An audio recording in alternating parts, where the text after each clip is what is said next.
here we go. We're going live.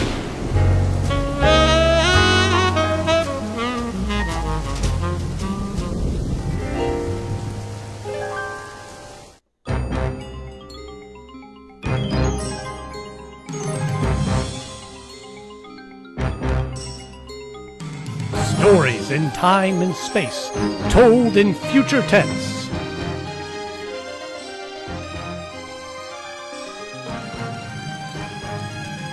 Dimension X. X. Can you predict what will come in 100 years? Or in 10? Or in the next 10 minutes? Some people think they can. Nuclear scientists, mathematicians, astronomers, biologists, they'll predict the shape of the future. Why? Because they make the future.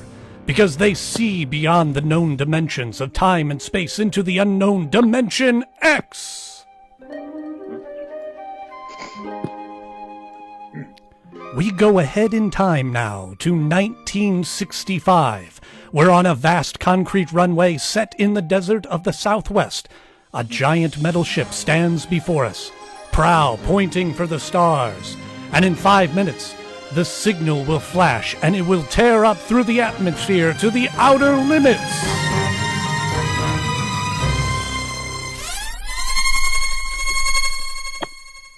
Attention!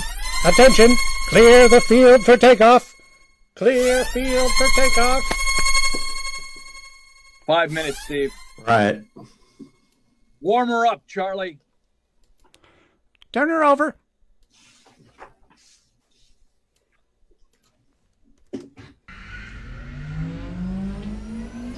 There we go. I'm going to go over procedure again, Steve. Don't worry, I've got it straight. Just make sure. Okay. I take her up on jets to 50,000, and then I cut in the rockets. No lower, or your tail blast will blow out 3 counties. I climb 4 minutes on rockets, and then start maneuver tests. Remember that. No more than 4 minutes. Right. This ship isn't like those strato rockets you've been testing. She's the first one built for outer space. If she works, we can go clear to the moon. If I'd known that, I'd have brought my toothbrush. Well, not this trip. Now get this, Steve. You've got the power there to clear the Earth's gravitational field. But remember, after you cut in the rockets, you've only got 10 minutes fuel. You go beyond the outer limit. You don't save fuel for the return. I know. I won't get down again. That's right, Steve. We'll drift into outer space. Get that. Now, 10 minutes fuel. Gotcha. Now, as far as I'm concerned, this project is a lot more important than that cosmic ray bomb they're testing out in the Pacific tonight. Well, Security Commission brass doesn't think so. I don't see any undersecretaries or under anything. Don't worry. In the long run, our ship will make the CR bomb backpage stuff. But in the meantime, it's just as dangerous. Remember, half the principles on this ship are pure theory. Steve, slide rule stuff. If anything goes wrong, we may have to scrape you off the landscape with soup spoon. You have a charming sense of humor. Now, here's what I'm getting at. We're risking your neck on this test. If anything blows, we don't want the next man to pull the same boner. I know, Hank. So keep your mic open and keep talking. If anything goes wrong, we want to know exactly why. And we won't be able to ask you. Let us know before you pull every switch, before you do anything. You got that? Yeah. Even if you only have to blow your nose. All right, get those fuel lines away. Well, I guess that's about all, Steve. That reminds me. Look, if Mary calls, I'm just up on a milk run. I didn't tell her today was it. How is she? She's okay, but she's due about now, and I don't want her to be nervous. Hey, I didn't know that baby was that close. Yeah. Steve, I really ought to be sending a single man on the job. What? And cut me out of the soft paycheck? Forget it, Hank.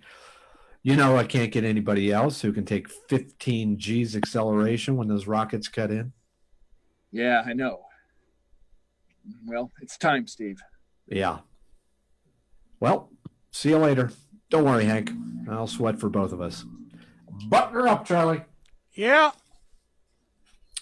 So long, Hank. So long. We'll give you the lights from the control.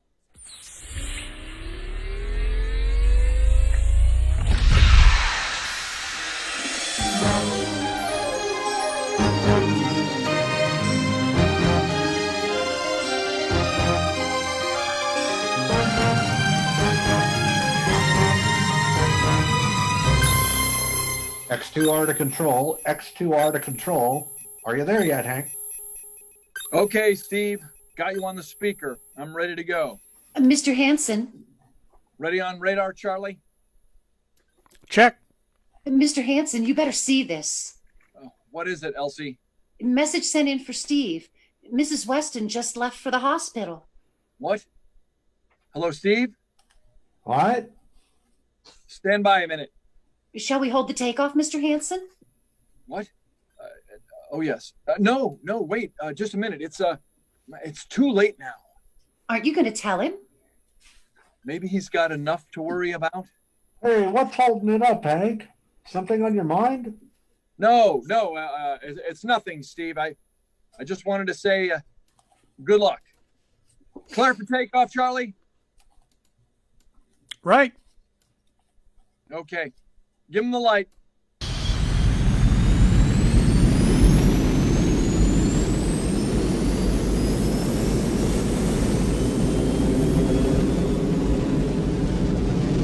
All right, Steve. I'm reading you clear. I'm at 40,000. Airspeed 600. She's running fine. Soundproofing works. There's a 3-degree waiver in the AGY pressure. Got that, Charlie? Check. Dead center on radar, Mr. Hansen.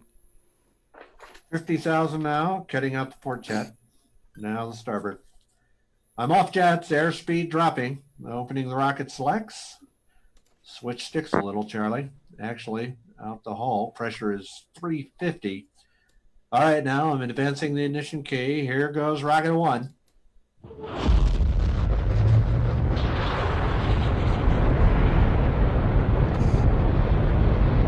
Steve, you all right? Yeah. Feels like somebody slugged me with a sledgehammer. Airspeed now 1,200. Here goes number 2.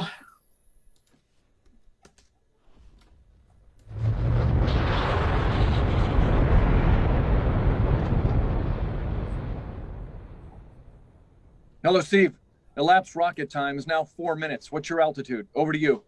Speed 4,400. Still climbing. Altitude 297 miles. All right.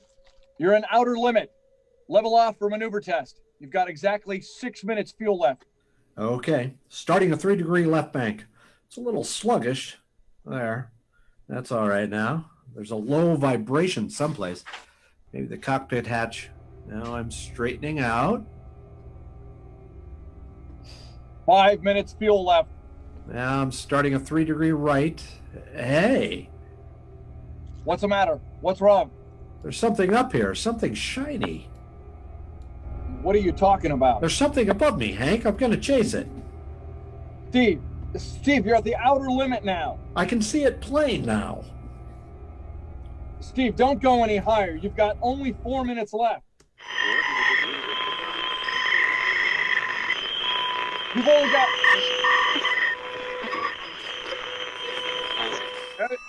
There's too much static. I can't hear you, Hank.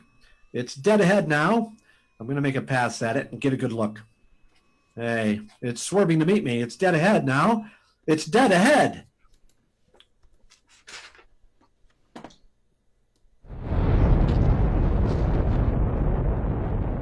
Hello? Hello, Steve? Steve, come in. 9 minutes fuel gone. Still no sign on radar. Hello? Hello, Steve. Steve, what's happened? Charlie, get the crash squad. Tell the Army squadron to alert their search planes. Right. 9.5 minutes. Crash squad, crash squadron, hello. Charlie Clapper for Mr. Hansen. We need a search squadron. No, Mr. Hansen's busy. Hello, Steve. What's happened? Where the devil is he? Hello, come in, Steve. Hello, come in. Hello, Steve. Steve. Hello, Steve. 10 minutes, Mr. Hanson. That's the end of his fuel.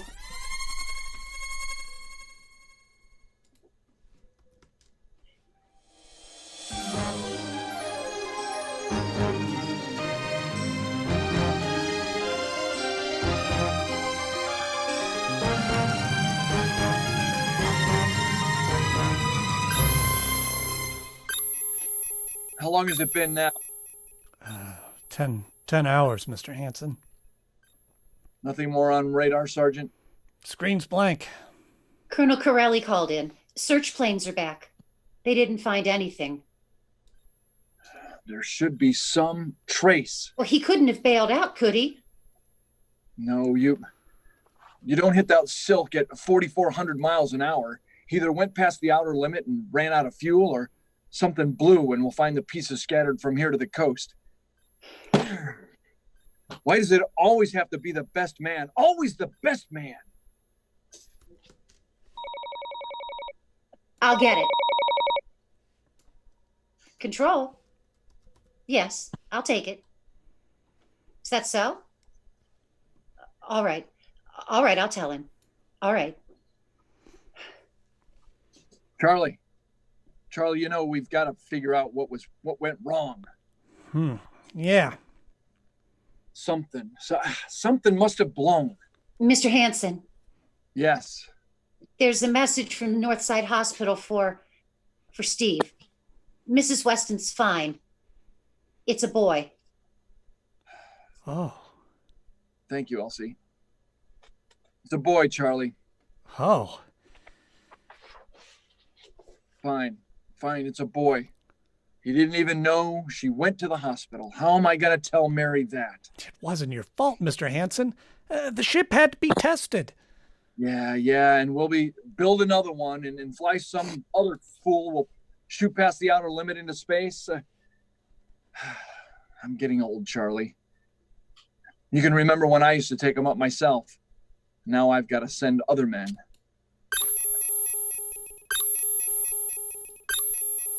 It's a job, Mr. Hanson. Yeah, now I'm afraid. Every time I hear a jet go off, I jump. Every time I send someone up in a new model, I start to sweat. Mr. Hanson? Yeah, I think there's something on the radar. no flights scheduled in. Are there, Elsie? We have the whole day cleared. It's coming up from behind us. Here it's coming over the building. It seems right overhead. What crazy jockey is buzzing the field like that? Is that an army plane, Charlie? I can't say, but it's turning. Charlie, alert the field. I know that engine. Steve. Well, that's impossible. That's his ship. Well, but it can't be. Well, there's no other model like that. It's Steve, all right. Well, look over there. He's coming in. Yeah, thank God. Thank God.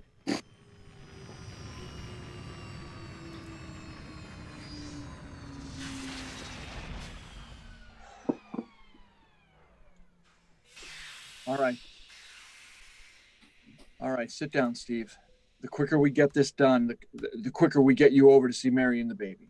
Hank, Elsie, give the order to check and refuel the rockets. I don't want anybody in there until I get Steve's reports. Barry, any calls? All right, let's have it. What the devil happened to you? Hank, does that cosmic ray bomb still go off tonight? What are you talking about? Straighten out, Steve. We've been there. Where have you been for the last 10 hours? Listen, Hank, there's something more I've got. Come on now. I've got to get a report onto the screen to Washington, so let's have it. I've got to know how you stretched 10 minutes fuel to keep you in the air for 10 hours. Now, one thing before I talk. Been there, Steve.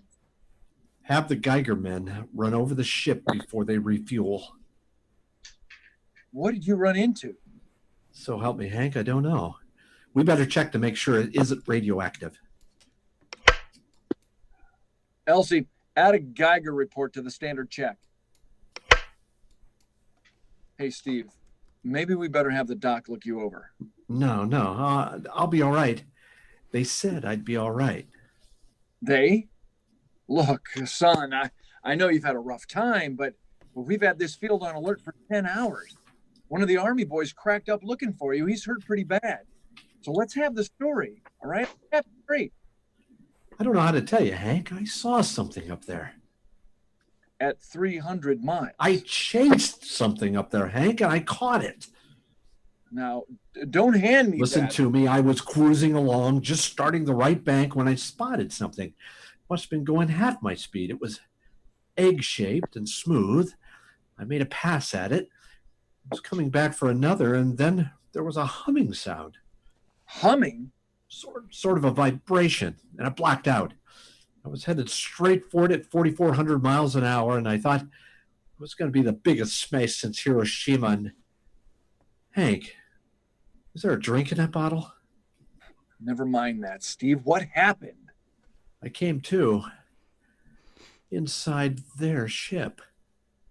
Uh-huh. Okay, Steve, this whole thing's been a devil of a you. I'm going to call Major Donaldson from the Army base, ask him to sit in. Psychiatrist? Yeah, that's a good idea. Let him run his tests. They'll tell you I'm not kidding, because, Hank, unless I miss my guess, I've just been tipped off to the way the world ends.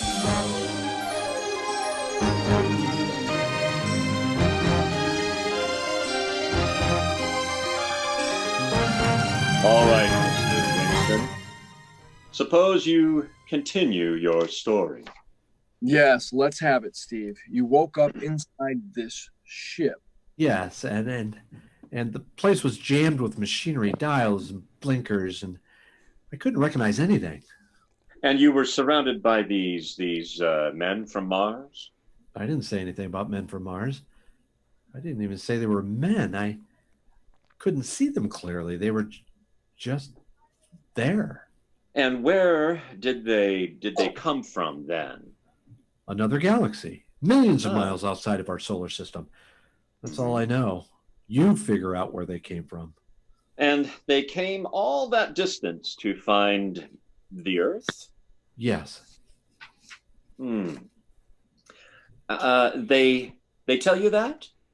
Yes. You mean they spoke English to you? No, they didn't. That's funny. I hadn't thought. They didn't really speak to me at all. They just planted the thoughts in my mind. You mean thought transference, telepathy? That's right. Well, Steve, what brought them here? We did, Hank. We rang their bell. We brought them in. Well, how? With our atomic explosions, Hank. That's why you've got to stop that bomb test tonight. Oh, I give up. Look, you've got to believe me, Hank. Oh, how can I make you understand? Would you submit to narcopsychometry? What's that? Under proper drugs, I can put you back in this ship by suggestion. Then we can get a playback record of your memory pattern on the audio circuit. How long will that take? Half an hour. We'll have to go up to the lab. Would you believe me if it checks out? It will give us an accurate memory picture of what your mind reports. All right, let's go. Hank, you've got to believe me. We haven't got much time.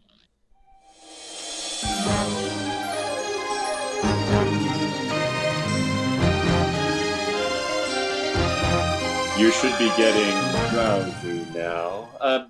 Count backwards from 10. 10, 9, 8, 7, 6, 6. He's under. Now we attach the headplate electrodes. The cortical pickup. Look out for that wire, Mr. Hansen. 3, 0 setting, 3, 1.3. Now throw that switch, Mr. Hansen. I have to start him off by suggestion. All right, Steve. You're in your ship now. You're in the rocket. Good. You're in the rocket. You're in the rocket. And you've just sighted something strange. I was starting a 3-degree, right? What's that? Hey, there's something up here, something shiny. His memory pattern, we're picking it up electronically. Something above me, Hank. I'm gonna chase it. It's piped through the audio circuits. I'm getting static. I can't hear you, Hank. Mhm. This is where we lost contact with him. I'm gonna make a pass at it. And hey, it's swerving to meet me. It's dead ahead now. It's dead ahead. Now what? This is where he blacked out. There's no telling how long he'll be under. Minutes or hours.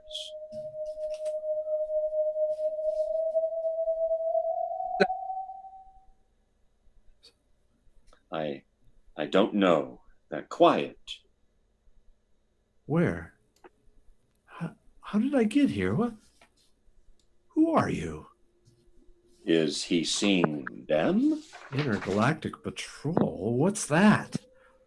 What are they saying, Steve? What are they saying? It's about nuclear fission. They know about it. They know the danger of it. Long ago, they had wars and almost destroyed themselves. And finally, they learned. Now they've outlawed war. Go on, Steve. Go on. They patrol space with their detector. When their detector picks it up, the atomic explosions, they send a patrol. What are they going to do? They've quarantined us. Quarantined? They've isolated the Earth. Because we don't know how to control ourselves yet. Until we learn, we'll be a menace to the entire universe. What is this nonsense? Quiet, quiet. How are they going to do it, Steve? They've spread a layer out here of, I don't know how to call it, all around the Earth. It's miles deep. When there's an atomic explosion on Earth, the radioactive particles will drift up to this layer and set off a chain reaction. It'll go around the world in microseconds. And that's the end. The end? The end? What's he... Wait. Yes? Yes, I understand. I've got to bring back the warning. You're going to put me back in my ship. To bring the warning. Now what? He's blacked out again. I guess that's all. What does all that mean? It's what he remembers. You don't think that really happened? No. The narcopsychometry circuits produce what he remembers. It just means that Steve believes this happened. I don't like this. I've seen too many good test pilots snap. Steve is the best I've known. How bad do you think he is? Frankly, outside the presence of this well-organized hallucination, there is no sign of imbalance. It may not be too serious. If he had a more plausible story, I'd be inclined to believe him. What? Why? Hank. It's all right, boy. Did you hear it, Hank? You understand? Sure. We've been quarantined. Let me give you something to make you sleepy, Steve. But don't you understand? They fixed it so that if we set off one more nuclear explosion, that'll be it. Of course. And don't roll down your sleeve now. Don't roll down your sleeve. You don't believe me. Now take it easy, Steve. Just take it easy. That test tonight, they're setting off the CR bomb. Hank, what time is it? 11:20. Well, it's scheduled for midnight. Hank, we've got to stop that bomb. Steve, let Donaldson give you the hypo. Hank, you've got to believe me. I saw him. I've got the warning. If we touch off the bomb tonight, it'll be the biggest galactic 4th of July of all time. The whole Earth will go up like a giant Roman candle. April 10th, 1965, the end. Now, look, Steve, you'd better calm down. Don't you Don't you want to see Mary and the baby? You've got a new son, remember? Well, that's just it. That's just it. I want to see my son. I want him to live. If that bomb goes off, Hank, we've got to stop them. Mr. Hanson, I believe we'd better go over to the base hospital. Hank, you've got to believe me. Well, yeah, sure, Steve. Maybe there is something to it. Look, it's out of your hands. I'll put it in a report and shuttle it into Washington in the morning. In the morning? There isn't going to be a morning. Hank, don't you understand? You've got to call Washington now. Get the head of the Security Commission and postpone that test. Now, you know I can't do that, Steve. My neck would be out a mile.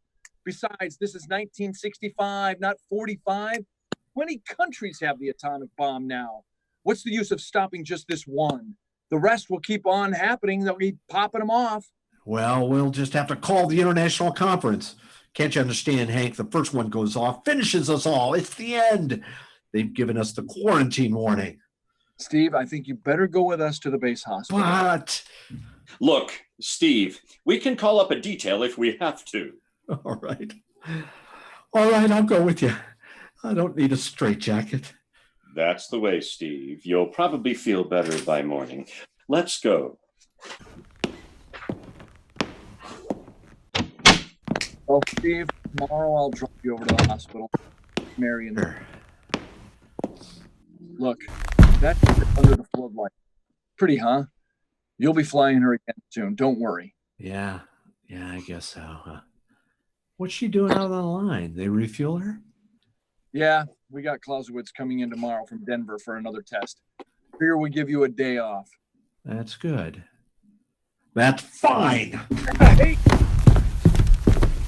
Steve, come back! Come on, Donaldson. Steve, wait! He's headed for the rocket. Look, there he goes. That crazy fool! We can't get that. Covers armored glass. He's waving. Yeah, towards control. It's the radio. He means the radio. Come on.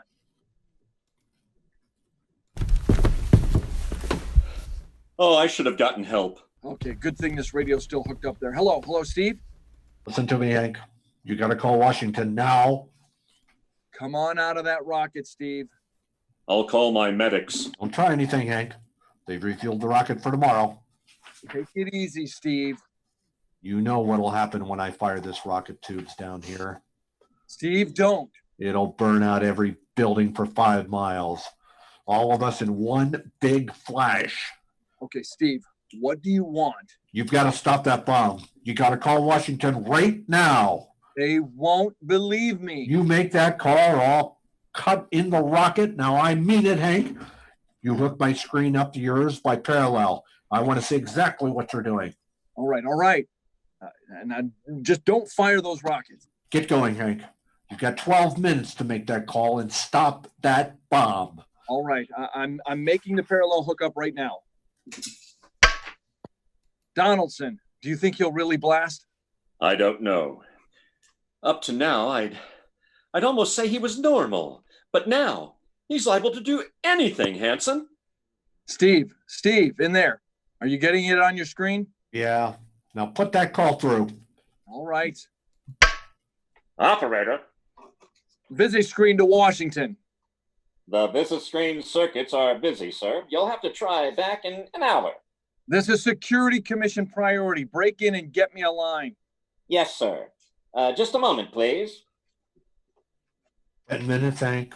Listen, Steve, I'm trying. They're ready to take your call, sir. Washington, Security Commission 3. This is urgent. I want Undersecretary Herbert Ames. Washington 3. One moment, please. Hurry, will you? 1 moment, please. What time is it, Donaldson? 11:51. Do you think he'll fire those rockets? He might. Washington, Visit screen 3. Mr. Herbert Ames, please. that is a coded exchange. I cannot accept your call without clearance. Get it through, Get Hank. through. Oof. Listen, Washington, put it through. This is Mr. Hanson at San Marco Air Base. This is a priority call. I'm coded. 1 moment, please. I'll check your code number. Get that through, Hank. That bomb goes off at 12. Be reasonable, Steve. I'm trying Your to call do is cleared, San Marco. Washington Business Screen 3. Herbert Ames, please. Security Commission Ames. Listen, Ames. Oh, hello, Ensign. Ames, you got to get me to the chief. Are you kidding? He's at the test control room. Yes, I know, but get him for me.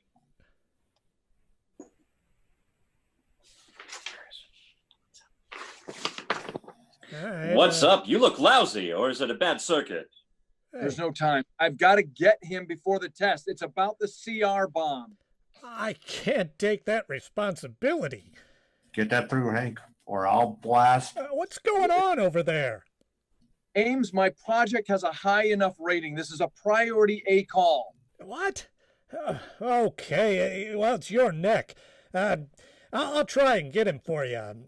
He's in the control room, so you'll have to switch off your screen and speakers and go on earphones. Too much going on in there, security ruling. You hear that, Steve? I've got to cut the incoming call. All right. But don't try anything. 8 minutes, Hank. Hello? Hello? What? You got it, Frank? Hank? Yes. This is Hanson at San Marco. No, sir. Priority A request to cancel the bomb test. No, I'm serious. This is deadly serious. We sent the X2 JTR up today to the outer limit.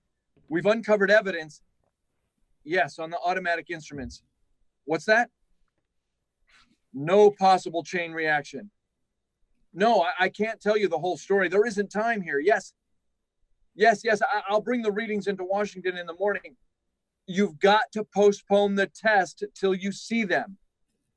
Look, I worked on the contracts with the commission for 10 years. Yes, I have complete confidence in my information. You can record that. Yes, I'll call you back immediately. Goodbye. Hank. He's agreed to cancel, Steve. The bomb won't go off. All right, boy, come on. Come down out of that ship.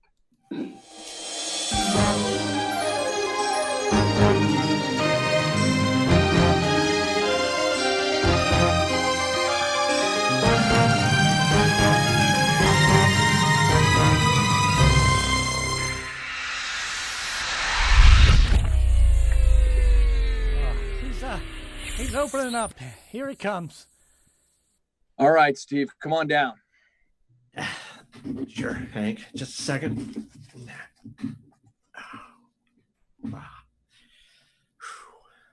Hank, I was scared. I was plain scared. Easy now. It's all over. The bomb won't go off. Thank God. Look, I want to see Mary and the baby. Can you get me transportation now? Wait a minute. It's almost 12. They won't let you in the hospital now. I want to see the baby. Sure you do. But you've been under a strain. I've got a shot for you here, Steve.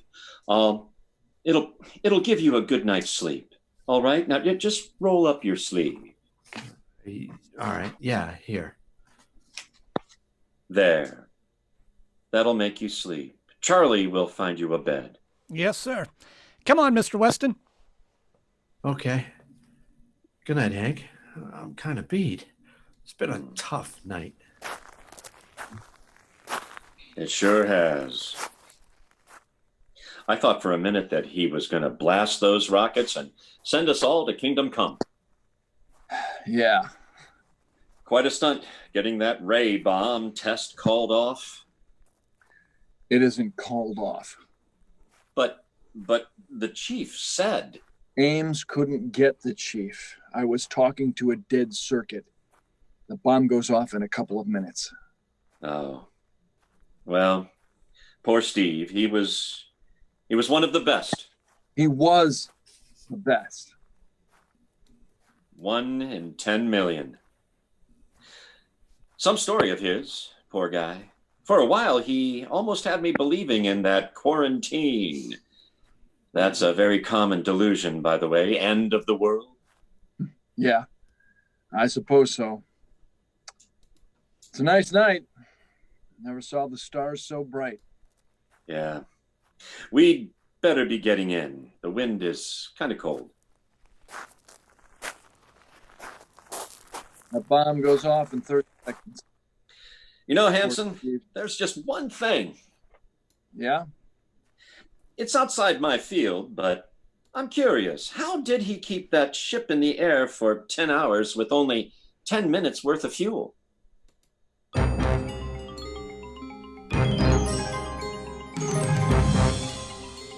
You have just heard The Outer Limit by Graham Dorr, an adventure in space and time and the unknown. Dimension X.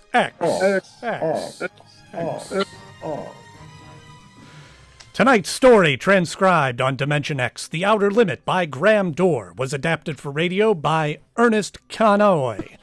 Featured in the cast were Gary Kiser as Steve, Martin Carlton as Hank, David Griffith as Major Donaldson, and Deborah Griffith as ELSIE. I'm your host, Andy Knode, and I hope you will join us again in 2 weeks for another Stormy Night story. 2 weeks.